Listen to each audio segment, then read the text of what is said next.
അങ്ങനെ നമ്മുടെ വീട്ടിലും മുന്തിരി റെഡി ആയിട്ടുണ്ട്.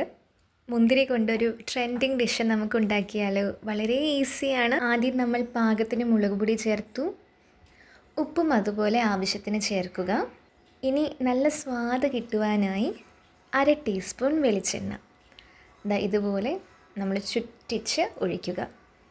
പറയുമ്പോഴേ വായിൽ വെള്ളം വരുന്നു. എന്നിട്ട് നല്ലപോലെ ഇളക്കി കൊടുക്കുക. പച്ചമാങ്ങ കൊണ്ട് മാത്രമല്ല, പച്ച മുന്തിരി കൊണ്ടും നമുക്കിത് ഉണ്ടാക്കാം. ഇന്ന് നമുക്കിത് കഴിക്കുമ്പോൾ മനസ്സിലാകും. അത് പറഞ്ഞ് പച്ച ഏത്തക്കായ വെച്ച് നമുക്കിത് ഉണ്ടാക്കാൻ പറ്റില്ല. പച്ച മുന്തിരി വെച്ച് നല്ല മാച്ചാണ്.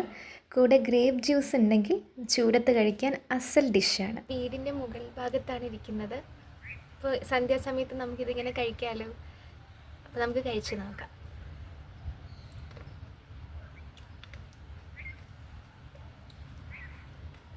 അസലായിട്ടുണ്ട്.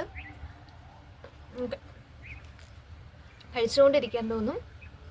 നല്ല രുചിയായിട്ടുണ്ട്. പച്ചമാങ്ങ കൊണ്ട് മാത്രമല്ല, മുന്തിരി കൊണ്ടും ചെയ്യാമെന്ന് നമുക്ക് മനസ്സിലായല്ലോ. പിന്നെ ഇത് ഗ്രേപ്പ് ജ്യൂസാണ്. അപ്പോൾ എരിഞ്ഞാൽ കുടിക്കുവാൻ നമുക്ക് ഗ്രേപ്പ് ജ്യൂസ് നമുക്ക് കയ്യിൽ കരുതാം. കാരണം എരിഞ്ഞാൽ പിന്നെ ടെറസിന് നമ്മൾ താഴെ പോയി വെള്ളം എടുക്കുമ്പോഴത്തേനും നമുക്ക് ആ ആംബിയൻസ് നഷ്ടമാവും. അപ്പോൾ ആദ്യം നമ്മൾ എന്ത് ചെയ്യുക? ഗ്രേപ്പ് ജ്യൂസ് നമ്മൾ കരുതുക.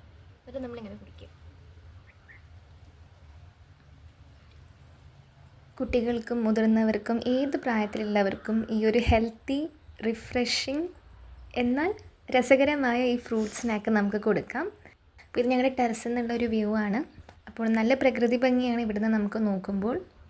ഈവനിങ്ങിലപ്പോൾ നമുക്ക് ഈ സ്നാക്കും ജ്യൂസും നല്ലൊരു കോമ്പിനേഷനായി കഴിക്കാമല്ലോ.